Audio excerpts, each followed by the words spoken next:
चंद्रशेखर सरकारी उच्च विद्यालय रे अवसरकालीन संबर्धना सभा अनुष्ठित। कटक जिला निश्चिंतकोइली ब्लॉक ईशानी ब्रह्मपुर स्थित चंद्रशेखर सरकारी चतुर्थ श्रेणी कर्मचारी श्रीजुक्त रामचंद्र साहू अवसरकालीन संबर्धना सभा अनुष्ठित होइतिला। ଏହି ସଭାକୁ ବିଦ୍ୟାଳୟର ପ୍ରଧାନ ଶିକ୍ଷୟତ୍ରୀ ଶ୍ରୀମତୀ ସସ୍ମିତା ସେଠୀଙ୍କ ସଭାପତିତ୍ୱ ଏବଂ ପ୍ରାକ୍ତନ ଶିକ୍ଷକ ଶ୍ରୀଯୁକ୍ତ ଗଦାଧର ସେନାପତିଙ୍କ ପରିଚାଳନାରେ ଆୟୋଜିତ ହୋଇଯାଇଛି। ବିଦ୍ୟାଳୟର ସହକାରୀ ଶିକ୍ଷୟତ୍ରୀ ଶ୍ରୀମତୀ ଶ୍ରଦ୍ଧାଞ୍ଜଳି ସେନାପତି ଅତିଥିମାନଙ୍କର ପରିଚୟ ପ୍ରଦାନ କରିଥିଲେ।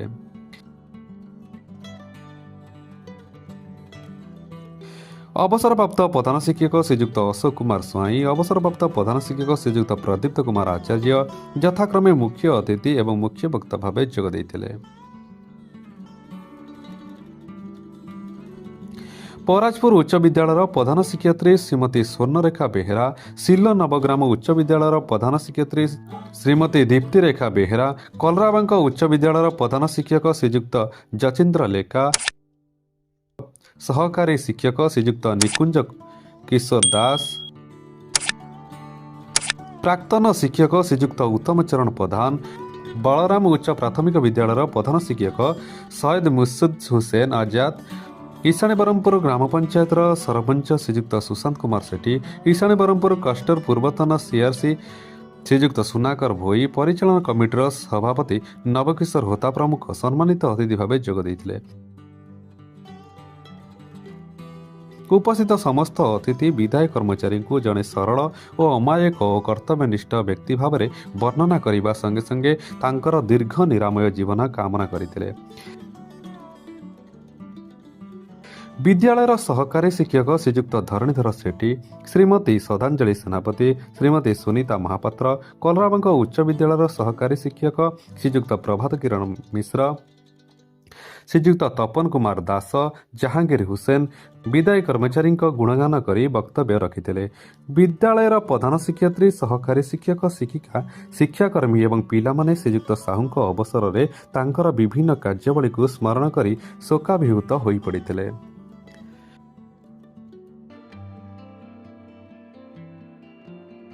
सहकारी शिक्षयत्री श्रीमती सुनीता महापात्र मानपत्र पाठ करथिले। श्रीजुक्त साहू को उपडक प्रदान करा जाय सम्मानित करा जायतला। विद्यालयर छात्र छात्री मानक द्वारा विदायकालीन संगीत गान करा जायतला। विद्यालयर सहकारी शिक्षयत्री श्रीमती रश्मिता देहुरी धन्यवाद अर्पण करथिले। कटकरू जगन्नाथ को रिपोर्ट आरएम न्यूज 8। मो निकुंज किशोर दास ए गाँव पुओ तथा पूर्णचंद्र विद्या मंदिर रघुनाथपुर भारप्राप्त प्रधान शिक्षक भाव अवस्थापित। आज चंद्रशेखर उच्च विद्यालय जो कि मुझे अतीत मोर ये प्राइमरी शिक्षा समापन करी। आज ये विद्यालयर प्रधान शिक्षयत्री श्रीमती सस्मिता सेठी महोदया मत निमंत्रण करथिले। आज ये विद्यालयर जड़े चतुर्थ श्रेणी कर्मचारी जहाँ का नाम श्रीजुक्त रामचंद्र साहू महोदय दीर्घ 40 वर्ष तांकर कार्य ए विद्यालय रे एवं चाकरी काल भितर साधुचरण विद्यापीठ नानपुर एवं सिल्लो नवग्राम हाईस्कूल सफलतार सह से कार्य करी आज तांकर ये निज विद्यालय रे तांकर कार्य समापन करचंती। सरकार को निर्देश रे से आज अवसर ग्रहण करचंती। ये विद्यालयर छात्र छात्री, ये विद्यालयर कमिटीर समस्त सदस्य सदस्य तथा सभापति एवं निमंत्रित होइथिबा पाख स्कूल रो समस्त शिक्षक शिक्षयत्री एवं प्रधान शिक्षयत्री समस्त मर्माहत। कारण रामचंद्र साहू चतुर्थ श्रेणी कर्मचारी से गोटे डेडिकेटेड पर्सन। स्कूल कहिले रामचंद्र साहू को बुझाउथला। वर्तमान समस्ते अति दुखर सहित मर्माहत। राति पाहिले ये विद्यालय ରାମଚନ୍ଦ୍ର ସାହୁଙ୍କ ବିନା କିଭଳି ଚାଲିବ ସମସ୍ତଙ୍କୁ ମର୍ମାହତ କରିଛି। କାରଣ ସେଭଳି ଜଣେ ନୀତିନିଷ୍ଠ ସମୟାନୁବର୍ତ୍ତିତା କର୍ତ୍ତବ୍ୟପରାୟଣ ବ୍ୟକ୍ତି ବର୍ତ୍ତମାନ ସମୟରେ ମିଳିବା ବିରଳ।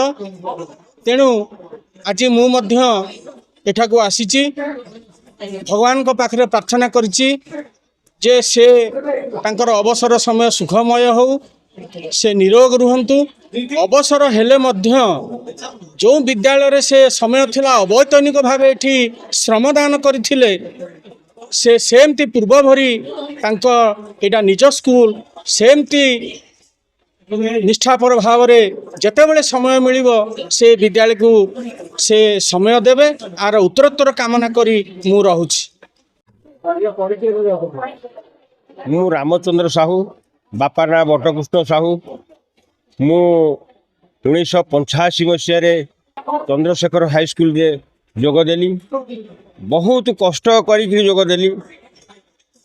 ତେଣୁ ମୋର ଅବସର ବୋଧେ ହେଇଗଲା 41 ବର୍ଷ। 41 ବର୍ଷ ଭିତରେ ମୁଁ ନିଜକୁ ଫିଲ୍ କରୁଛି ଆଜିର ଯେଉଁ ସମ୍ବର୍ଦ୍ଧନାରେ ସେ ମୁଁ ମୋ କାର୍ଯ୍ୟକୁ ବୋଧେ ସଫଳ କରିଛି। ସେଥିପାଇଁ ପିଲାମାନଙ୍କର ଯେଉଁଭଳି ସିଚୁଏସନ୍ ଆଉ ପାଖାପାଖି ସ୍କୁଲରୁ ଆସିଥିବା ଯେତେକ ଶିକ୍ଷକ ଶିକ୍ଷୟିତ୍ରୀ ସେମାନଙ୍କର ପ୍ରଧାନ ଶିକ୍ଷକ ସହିତ ଆଉ ମୋ ନିଜ ସ୍କୁଲର ଯେଉଁ ପ୍ରଧାନ ଶିକ୍ଷକ ମୋ ପ୍ରତି ଯେଉଁଭଳି ଆଜି ଦିନରେ ତାଙ୍କ ଆଖିରୁ ଯେଉଁଭଳି ଲୁହ ନିଗୁରୁଛି, ସେଥିପାଇଁ ମୁଁ ବି ବହୁତ ଫିଲ୍ କରୁଛି। ତେଣୁ ଆଉ କହିବି କ'ଣ, ଏଇଭଳି ଦିନରେ ମୁଁ ବହୁ ଖୁସି, ଜାତ ଖୁସି, ବହୁ ବି ଦୁଃଖ ଅନୁଭବ କରୁଛି। ଅବସର ନେଲା ପରେ ମୁଁ ଭାବିଛି କ'ଣ କରିବି। ଏ ସ୍କୁଲକୁ ତ ସବୁବେଳେ ଆସିବି, ଯେହେତୁ ଏ ସ୍କୁଲ ମୋତେ ମୋ ପିଲାମାନଙ୍କ ପାଇଁ ମୋ ପାଇଁ ବହୁତ ସୁଖ ଦେଇଛି। ମୁଁ ଏଇଥିପାଇଁ ହିଁ ଚଳିଛି। ଆଉ ମୋର ଯିଏ ଅନ୍ନଦାତା ସେ ସ୍ୱର୍ଗରେ ରହିଲେଣି ବୀରକିଶୋର ପରିଡ଼ା, ସେମାନେ ବହୁତ ମୋତେ ସାହାଯ୍ୟ କରିଛନ୍ତି ଏବଂ ଦାନା ଦେଇଛନ୍ତି। ସେଥିପାଇଁ ତାଙ୍କ ପାଇଁ ମୁଁ ବହୁତ ତାଙ୍କ ପାଖରେ ଋଣୀ। ଆଉ ମୋର ଯିଏ ପ୍ରଧାନ ଶିକ୍ଷକ ଥିଲେ ଆରମ୍ଭରୁ ସେ ହେଉଛନ୍ତି ପଦଳା ପଣ୍ଡା ଏବଂ କାଶୀନାଥ ବାରିକ।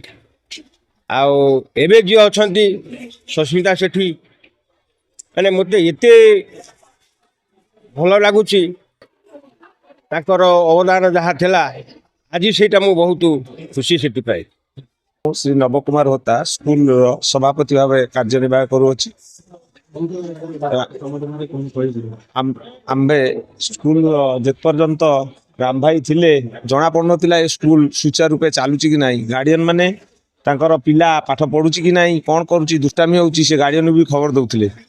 ତେଣୁ ଗାର୍ଡିଆନ ମାନେ ବି ମର୍ମାହତ ତାଙ୍କର ଏଇ ଅବସର କାଳୀନ ପାଇଁ।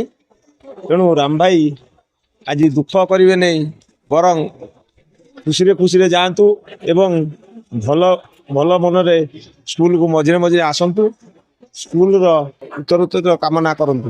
ଏତିକି କହି ମୋ ବକ୍ତବ୍ୟ ଶେଷ କରୁଛି।